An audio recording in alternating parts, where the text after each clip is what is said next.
Hi, everyone. I'm Michael Lee. I'm the founder of the Data Incubator. Welcome so much to our podcast on data science in 30 minutes. So for those of you who don't know us, we run a fellowship for PhDs and master's students who are looking to enter industry as data scientists. It's completely free for them, for the fellows who get in. And if you're interested, you can apply online at thedataincubator.com. And we also do corporate training. So if you're interested, or you have a colleague who might be interested in learning more about data science or AI or big data, you can also check us out and sign up on our website at thedataincubator.com. So today we are doing another installment of our series called Data Science in 30 Minutes, where we, on a monthly basis, get folks quite some renowned in the world to talk about how data science is impacting the world that we're living in. Past speakers have included Becky Tucker, the data scientist at Netflix, Jess Struth, VP of Data at Quantopian, Holden Carrao, an engineer at IBM and a core contributor to Apache Spark, and Sam Swift, who's the VP of Data Science at Betterment, and also former Data Incubator Fellow. So before I introduce today's speaker, I want to remind everyone that you can pose questions in the YouTube chat area. We'll monitor that, and we'll pick out those questions and ask the speaker at the end. And just a brief reminder, you do have to be logged into a Google account in order to pose those questions. So without further ado, I'd like to introduce Professor Sam Wang, who teaches molecular biology and neuroscience at Princeton University. I've actually known Sam for quite a number of years now, going back to my undergraduate days at Princeton. His work focuses on neurobiology of learning, a range of different levels from this single synapse to the whole brain. But that's actually what we're going to be talking about today, because Sam is probably best known for developing statistical methods to analyze US presidential polls with unusually high accuracy. He's the founder or co-founder of the Princeton Election Consortium, and his research has been featured on the New York Times, the Wall Street Journal, and National Public Radio. And he'll be talking about a very timely topic, establishing a standard for partisan gerrymandering. So Sam, over to you. All right. Well, Michael, thanks for having me. It is great to be here. I must say you've grown to be a fine young man. So pleased to see you all grown up. Okay, so let's see. So for this audience, what I'd like to do is talk about just a little bit of personal information about how I got into this, and then show some data and show how a person who's data-oriented could possibly get involved in the topic of gerrymandering. As Michael said, I have made a hobby and semi-professional activity of analyzing polling data to track presidential elections and also track down ticket races, such as the House of Representatives. And I'll say that today's topic, gerrymandering, I got into in 2012 because I made a correct prediction and a wrong prediction. And look, I'm not a professional predictor, and so I make mistakes. And what I tried to do is learn from mistakes. And so what I did in 2012, as I said, polls indicate that at a national level, Democrats will win the popular vote for the House of Representatives. And that turned out to be true. That actually was a very good prediction. But then I said, well, based on prior trends, it should also be the case that Democrats have a pretty good shot at winning the House of Representatives, at winning control. And that did not come true. Republicans retained control, and that really puzzled me. It bothered me.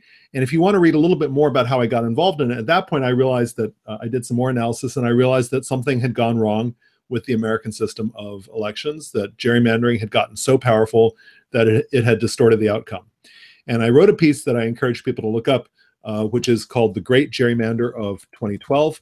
And let's see if I can find it. Better not to do these things unrehearsed, but I encourage people to look up Great Gerrymander of 2012, and you can see exactly what I discovered. Since that time, we'll put it up on the live stream. What's that, Michael? I was saying we're putting it up on the live stream so that folks will have a link to that. Yeah, so it's called The Great Gerrymander of 2012. And so what I'd like to do now is just go through some data and analytics that show two things. The first thing is how we got here. And so it's going to be a little bit of political science and a little bit of political history. And then show you some analysis, show you some tests that could be useful to courts.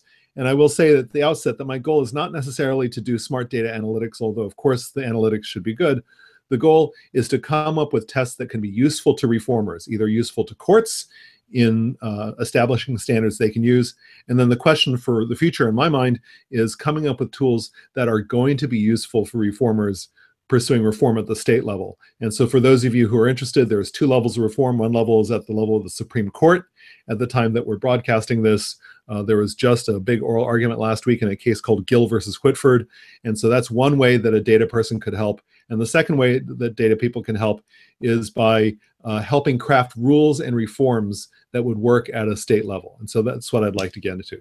So without getting any further, you guys looking at me, let me now show you some slides. And here's where we're headed. So let's see. So that's Michael in a sort of a meta sense. Okay, here we go. So the idea here is this offense that's about 200 years old, the offense of partisan gerrymandering. And the idea here is that this is an offense that's been around for several hundred years. This is a political cartoon showing the first gerrymander, which was named after poor Elbridge Gerry, governor of Massachusetts in 1812. And the idea was, back then, as now, districts had 1 representative each. Actually, I think that might not have been true then, but most districting systems in the United States have 1 representative per district. And consequently, when you have a system like that, it's then necessary to draw a district for which that person is elected to represent. And ever since that time, there's been a danger in the system. The danger is, who gets control over districting? And if politicians themselves have control of redistricting, then they get to pick their voters instead of voters picking the representatives. And so that's the fundamental problem of gerrymandering. It comes up over and over around the world. And the United States currently, according to some political surveys, surveys of people who are in the know, the United States currently has worse gerrymandering problems than any country in the world right now. And so let me just walk you through exactly what that means. So first, let me back up a little bit and say a little bit of political history. A reason that gerrymandering has come up and is a bigger issue now than in the past is that if you measure political stances here, this is Republican political stances on the liberal conservative axis, Democrats on the same plot, all the way from 1879 to recent years. This plot goes through 2014. And you can see here that there's an ever-widening gap between Republicans and Democrats. The Republicans have gotten more conservative, Democrats have gotten somewhat more liberal, and this widening gap creates polarization in which either side is motivated to gain as many seats as possible, and by gaining as many seats as possible, thereby gain control over the policy agenda and get what they want. And so a big backdrop in this is that motivation, the motive to gerrymander. And I should say that the 3 factors that go into modern gerrymandering, you can think of it like a police procedural: means, motive, and opportunity. And so the motive is partisan polarization.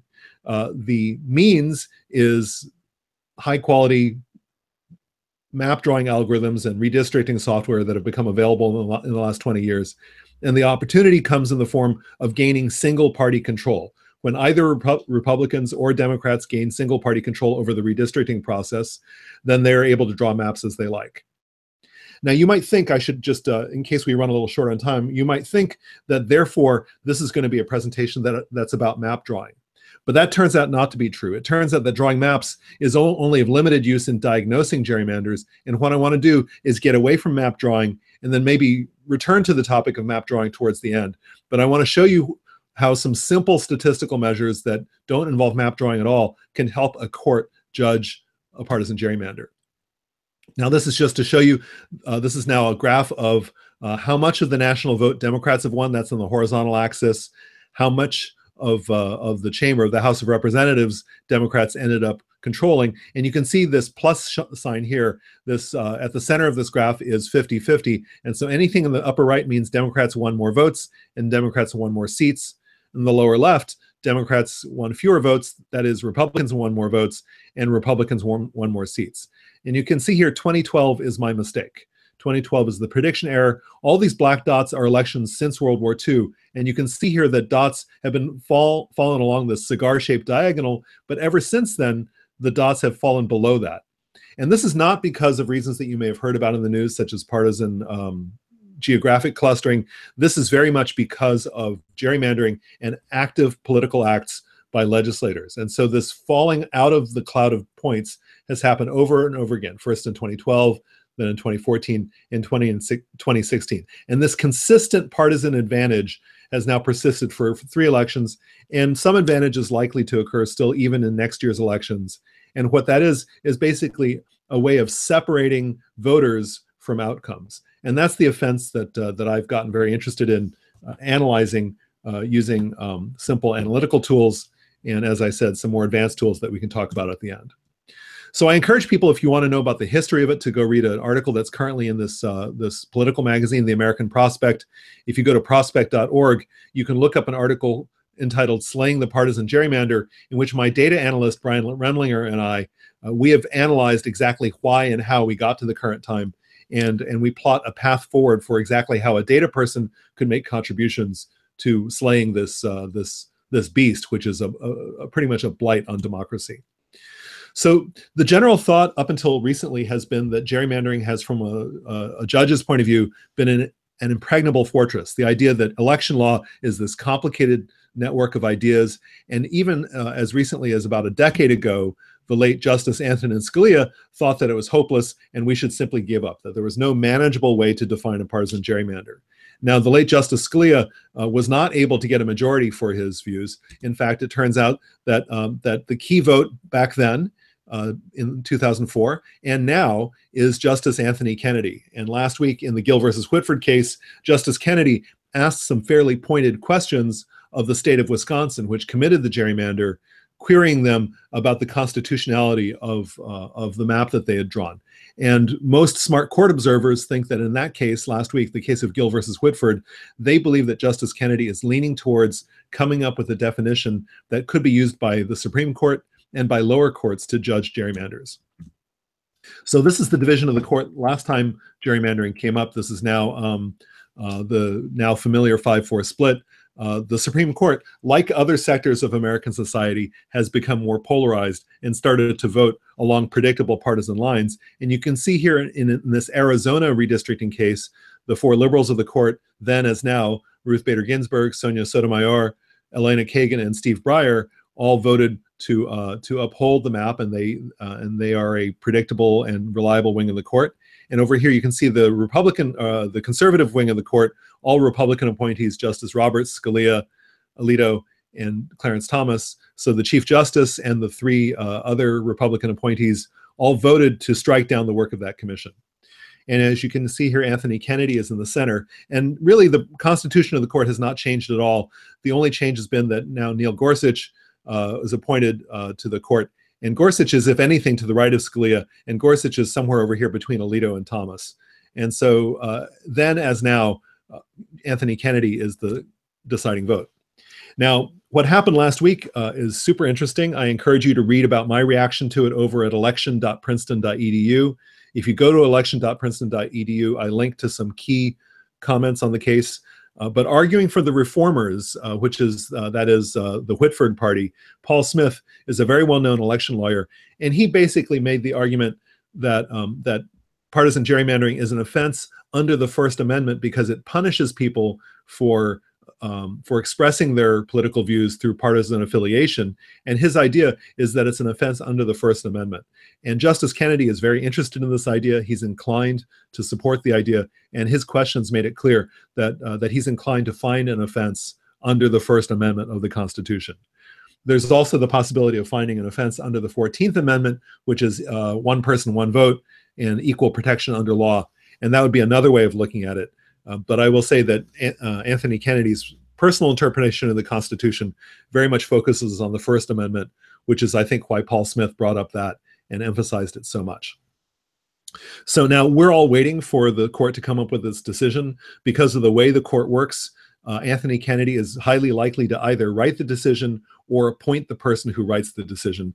And so we don't know who's going to write the decision, but we do know that Anthony Kennedy is very much in the driver's seat. Now, what exactly is that going to mean? What that's going to mean is that he has to come up with a constitutional theory, and that's going to be something like, let's say hypothetically, it'll be something like intents are demonstrated by one party being in control and having partisan motive as being the overriding consideration when they drew the map. And so he's going to have to come up with some constitutional language like that. if he does that, and this is of course a speculation until he writes the decision, if he does that, then it turns into the question of identifying how much of an offense has occurred and coming up with ways that courts can use that are manageable, that are bulletproof, that can't be shot down by other experts. And I will say that one issue that comes up a lot with court cases like this is that they get kind of technical. They get into experts being hired by either side. And what I've been working on is coming up with definitions of gerrymandering, ways of testing it, ways of identifying it, that do not require an expert to get in there. I've been working on coming up with simple tests that can simply be done by a judge and his or her clerks. And so you can see here right away that the idea of coming up with a manageable standard might not involve a whole ton of fancy data analytics, because many of the people on this call are, of course, very versed in data analytics. But my first motivation in working on this topic was to come up with ways of doing it that didn't require an expert. I could come up with something simple and explain it to a 10th grader, right? So the general idea is that, just to back up a little bit, if you know any lawyers, lawyers typically do not enter the study of the law because they love math, right? That doesn't make any sense at all. And in fact, there are some lawyers who are actively hostile towards math. Now, this is a perplexing situation, because judges and lawyers are often quite smart, but there is no denying the fact that math is not their first go-to thought process when they're trying to evaluate a situation. And so my thought was, can we come up with tests for practical evaluation of partisan gerrymandering that don't involve heavy math? And so the idea here is that in this article, which is freely available online, I encourage you to go to the Stanford Law Review and look up my article that I published in June 2016, over a year ago, 3 tests for practical evaluation of partisan gerrymandering. And I hit upon the idea that has been written about by political scientists before, the idea of partisan symmetry. If the two sides were to switch places, in the sense that they'd trade places in terms of the number of votes that they got statewide, would they also switch places in how many seats they got? And this is an idea that's attracted some sympathy from the court. And you can see that it doesn't always happen. In the great gerrymander of 2012, you can see here that in Pennsylvania, a little over 50% of voters statewide got only 28% of the seats. They only got 5 out of 18 congressional seats. Whereas Republicans, who won fewer than half of the votes cast, ended up getting 13 out of 18 seats, or 72%. That happened in Pennsylvania. It happened in North Carolina. It happened over and over across the country. You can see in this case, actually, at the time I wrote this piece, Arizona did not have this problem. So Arizona didn't have this problem, because you can see these lines here between blue and red are on the same side of 50%. So they seem not to have had a severe problem. And so according to my tests, according to a simple symmetry test, Arizona didn't have the problem, yet these other 2 states did. And so that's the basic idea. Now the question is, can we come to a test that turns this into something rigorous that a judge can take to the bank? Now, as I said, partisan symmetry is a starting point, but the question is whether we can turn this into something a little bit more rigorous. I'm going to skip over this slide a little bit. This is just basically expressing the idea that if you took a vote that was statewide, 46% for Democrats, 53 for Republicans, or 54 for Republicans, if they were to switch places, would they flip the seats? And this is just a simple calculation showing that if they did, in the case of North Carolina, they wouldn't switch places. A 10-3 delegation favoring Republicans would still be an 8-5 delegation favoring Republicans. I don't want to get into it too much, because I think in the interest of time, what I want to get into is some simple tests that many of you guys learned in high school. Maybe you learned it in freshman stats. I want to turn this discussion over to what I would say is the most widely used statistical test in the world. Now, it turns out that using these tests, just want to back up and point out that using these kind of tests, which you can read about at my website, the Princeton Gerrymander Project has a website at gerrymander.princeton.edu. These extreme gerrymanders used to happen only about once per decade, once in the 70s, once in the 80s, once in the 90s, once in the 2000s. Not once in the 2000s. The offenses started really blowing up in the 2000s, where there were 5 severe statistical offenses in the 2000s and 7 in the current decade. And you can see here from this plot that gerrymandering has reached new heights, and it's these new heights that make it such an urgent issue for people to deal with at the level of the Supreme Court, and also at the level of citizen initiatives, those 2 prongs, as I said, 2 paths for reform. So you can see here that one way you might think of as defining a gerrymander would be to say, well, let's look at these oddly shaped districts. And one of the problems with oddly shaped districts is that it's intuitively appealing to rely on weird shapes. But I will say that looking at weird shapes to define a gerrymander, and I'm ready for a discussion on this afterwards, weird shapes are basically a dead end. And the reason for this is that there are often good, legitimate reasons for drawing a district for to have an odd shape. And courts currently feel that single districts can be drawn for any old reason and for reasons that are more or less unassailable from a legal standpoint. And so at least from a court case point of view, weird shapes are basically a dead end. And the reason has to do with the fact that sometimes you want a weird shape because maybe you want to, let's say in the case of the Illinois 4th, it's legitimate to say that Hispanics in this part of Chicago and this part of Chicago might have common interests, and therefore it's okay to join them. And so shape-based judging of gerrymanders, despite the fact that shapes are good for a cheap laugh, are actually, from a judicial point of view, mostly a dead end. And I realize that is perhaps a disappointment to some people, but I just want to point out that shapes are basically not really headed anywhere as a standard for defining partisan gerrymanders. Part of it, the reason, is the fact that bad acts can be committed with pretty boundaries. If you consider this hypothetical scheme in which the purple voters live close to each other and the green voters live further apart, it is possible to take the same pattern of voters and have 5 green districts and 1 purple district, or have 2 green districts and 4 purple districts. And I encourage you, if you are going to watch this video on replay, to go back and look at these patterns. And you can see that these 2 voter patterns on the left and the right are identical, but I've drawn the boundaries differently. And you can see here that it's even possible to commit an offense with fairly pretty boundaries. And so, so I really have to disabuse you of the notion that boundaries are somehow going to be the main way that these are defined.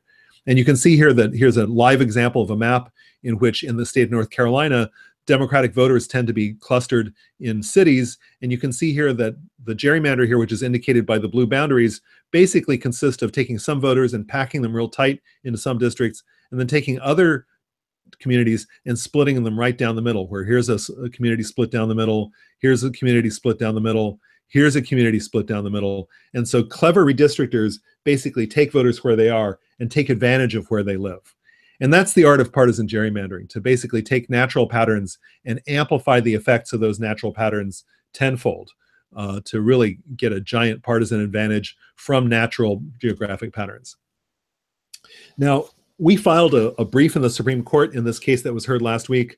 Heather Gerken, who's the dean of the Yale Law School, and several leading political scientists and pundits, and I put forth the idea that partisan symmetry is an idea that goes back to the Bible, to Genesis and Matthew, that goes back to Shakespeare, A Midsummer Night's Dream, Twelfth Night, and goes back to something the Supreme Court likes, music, Gilbert and Sullivan, HMS Pinafore, and then John Rawls, a well-known political philosopher. In all these cases, the idea of symmetry is something that has deep roots.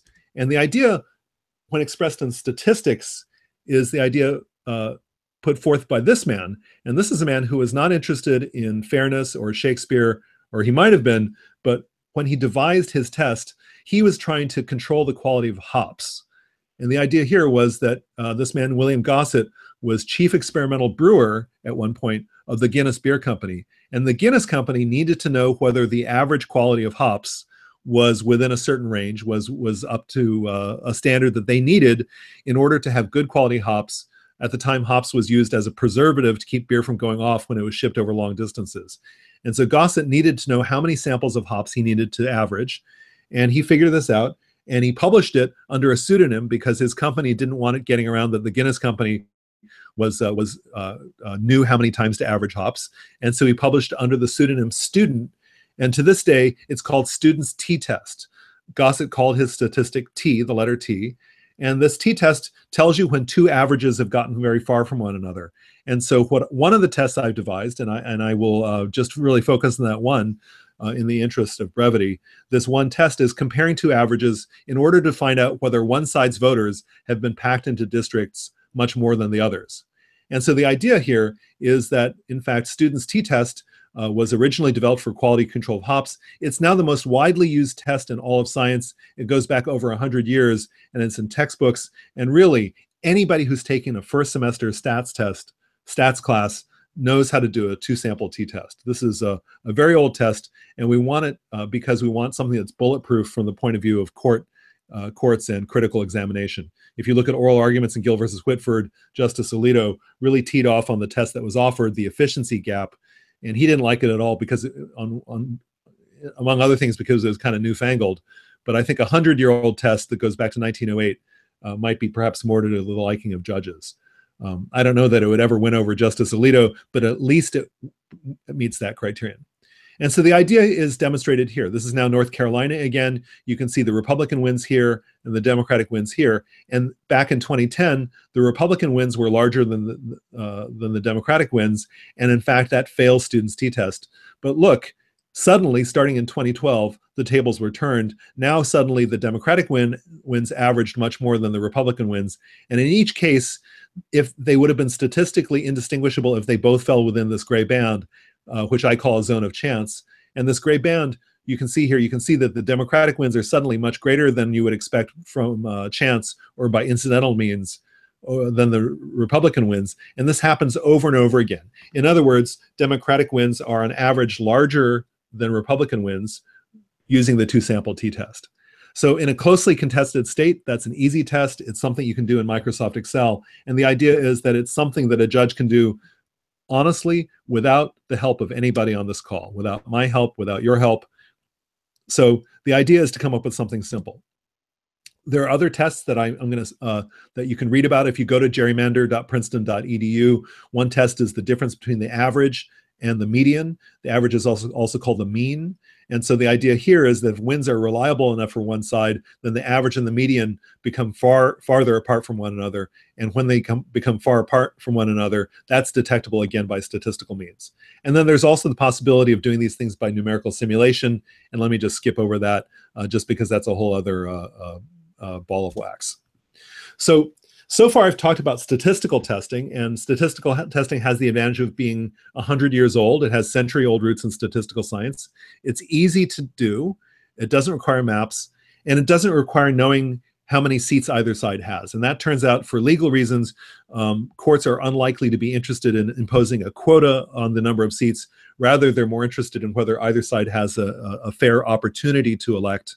They are not so interested in enforcing equality of outcomes.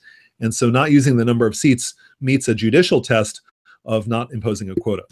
So far I've told you about classical statistical testing. I think that's a good place for the court. The one thing that I think a data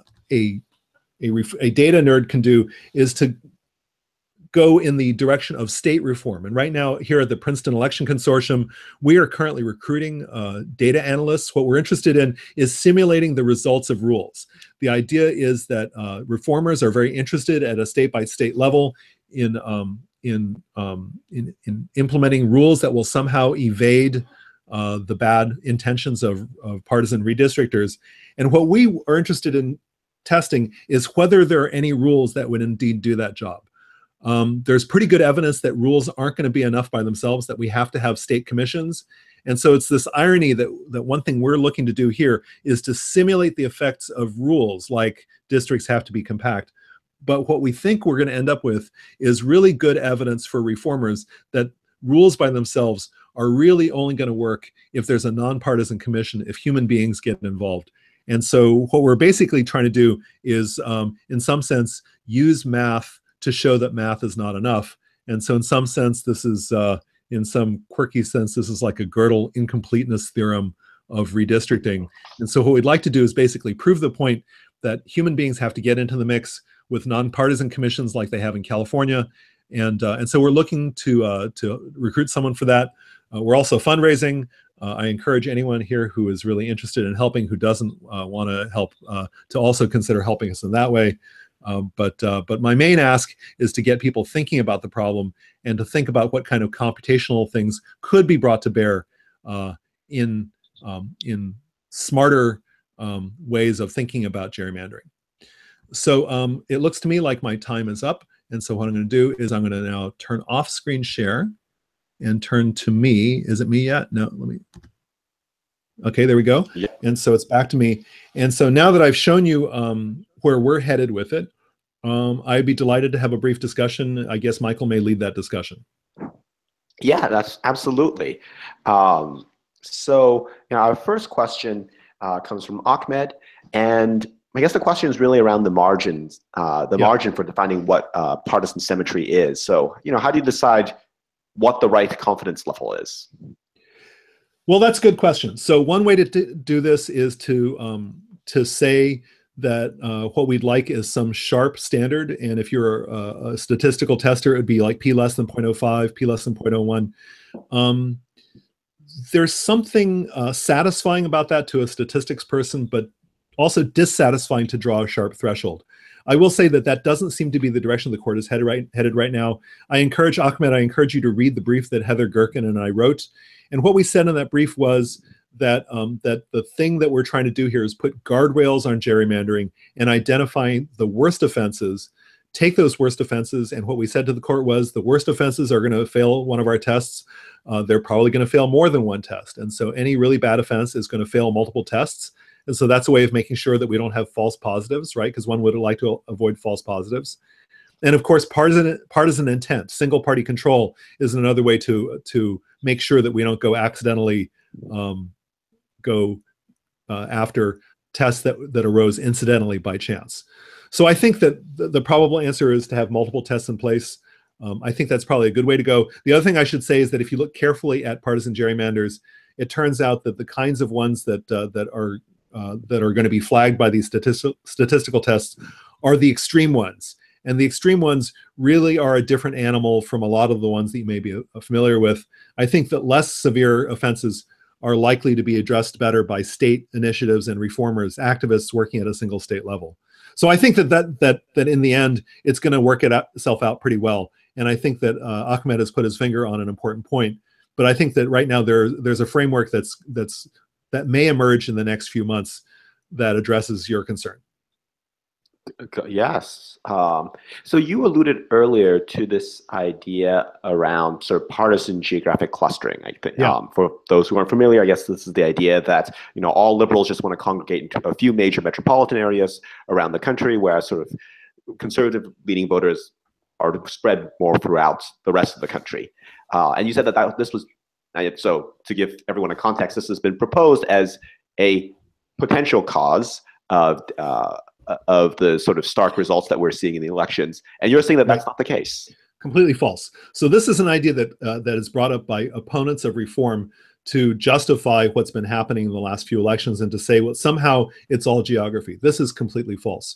So there is a weak tendency for the geography of voters to favor Republicans, having to do with the fact that that Republicans on average tend to be more distributed geographically. Overall, that's a pretty small effect. That's typically good for several percentage points in terms of popular vote. But the effects of gerrymandering are far greater. They're more like 10%. So gerrymandering quite literally has effects that are 5 to 10 times as large as those of geographic clustering. One way we can know this for sure is to simply look at what happens election by election. If you look in the state of Wisconsin in 2008, 2010, 2012, there is a jump in partisan advantage that happens from 2010 to 2012. Same thing if you look in that slide that I showed in North Carolina, from 2010 to 2012, there's a sudden jump.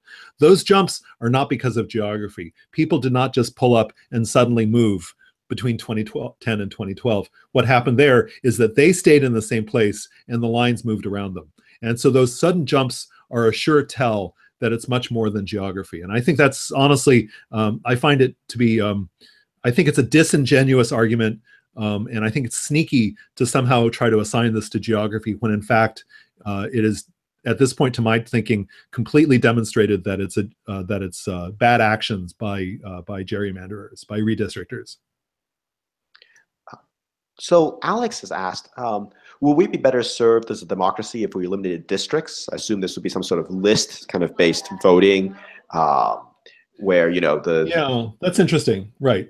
Do you know how this, gerrymandering sort of... Yeah, so here's an example. So Alex says, it's Alex, right? So Alex is asking, like, why don't we have something like, say, for instance, in the Knesset, where representation is proportional to the fraction of the vote, and we all know how orderly and civilized Israeli politics are. Or another way to do it is in Germany, where people are elected by district, but there's a mechanism for making sure that the composition of the German Bundestag ends up being proportional. So a bunch of people are elected from lists. Yeah, one can imagine that that would be a pretty good system. I will say, let me come back to the point that I made at the beginning, which is that I'm interested in practical reforms that, as far as I can tell, are going to have a chance of getting turned into law. And the main problem with this idea that has been suggested is that the law actually specifies that districts should be single member. This is written into federal law. And so what Alex is suggesting requires both going against 200 years of tradition and also congressional action. And I want Alex to just think a little bit about what he's seeing on Capitol Hill and think about whether a history-making 200-year break with tradition, a break with 200-year tradition is likely. Now, I can certainly imagine that it might be a good idea to do such a thing. My thinking on that is that it's not something that's real likely to happen soon. Fair enough. So Samantha is asking, what do you think the effect of the two-party system is on gerrymandering? If we had a more parties, a more multi-party system, would that make it the problem less severe? Yeah, there's a really close relationship between single-member districts and winner-take-all. And if you think about it, winner-take-all sometimes goes by a different name. Another version of it is first past the post. If you have a single-member district and there can be only one winner, then that leads to the largest faction having the best chance of winning. And this factionalization of politics is very closely tied with single-member districts. And so, so I think that gerrymandering partisan polarization and the existence of political parties is very closely tied to the single-member district system. So, that's one point. Another point is that when a district is very strongly partisan in one direction or the other, then what that means is that the only election that matters is the primary. And now you're depending on the health of the party and the kinds of ideas that are dominant in a political party. Your voters in that district are now at the mercy of that. And so we've seen in the graph I showed early on, the parties have gotten further apart in terms of issues. The Republicans have, in particular, moved quite far away from the middle of the spectrum. And so what that means is that whether you're a Republican or a Democrat, primaries become quite important. And in the primaries, if there's a committed faction of voters, then that committed faction can really have a huge influence. And so, for instance, just to pick an example, in the Republican primaries, we've now seen that about 40% of Republican voters really like Donald Trump. They like him better than anything else that's being offered by the elites in the Republican Party. And so, one consequence of strongly partisan districts is that those elements of either party, whether Republican or Democratic, those elements can have an outsized say in electoral outcomes. And so, yeah, I think that having non-competitive districts that are really lopsided is in some ways quite closely related to the dominance, to the kind of politics we're seeing today. All right, and then final question, if folks want to get involved in your projects, people who are sort of data interested, what would be the best way for them to do that? Well, there's a few ways. Let's see. So one way is that, as I said a few minutes ago, we are recruiting, and we're specifically interested in people with strong math and coding skills and with some kind of intuitions for politics. And the idea there would be, it would be something like this. We have access to code in which people have used the MCMC algorithm as a way of building thousands or millions of possible maps. The idea is to have automated redistricting to explore the space of all things that are possible. And then we're asking, okay, of those millions of maps that are possible, if we start imposing rules that reformers want to put into place, would those rules succeed in creating a fair set of outcomes in an automatic way? So we're recruiting someone to work on that. I think that's something that would be very suitable for someone with skills in, say, the basket of skills involves Python, C++, GIS coding, those kinds of things. So that's a thing that that I think we could use someone to do. I will say that it would be cool in the long term, and this is getting out into the months to years domain. I think that these tools, as they get developed either by us or by other groups, need to be made open source so that reformers can do something with them. And one thing that we're very interested in, not necessarily this month or this year, because we've got a lot of local fights to fight at the level of individual states, it would be nice to put these these tools in the hands of everybody. I'll say that there are excellent local fights that people can get into. Anyone who really wants to get involved in reform, there are places where activists are really starting to make an impact. Pennsylvania is one such state. Michigan is another state. There's a ballot initiative that where there's a signature drive to get something on the ballot.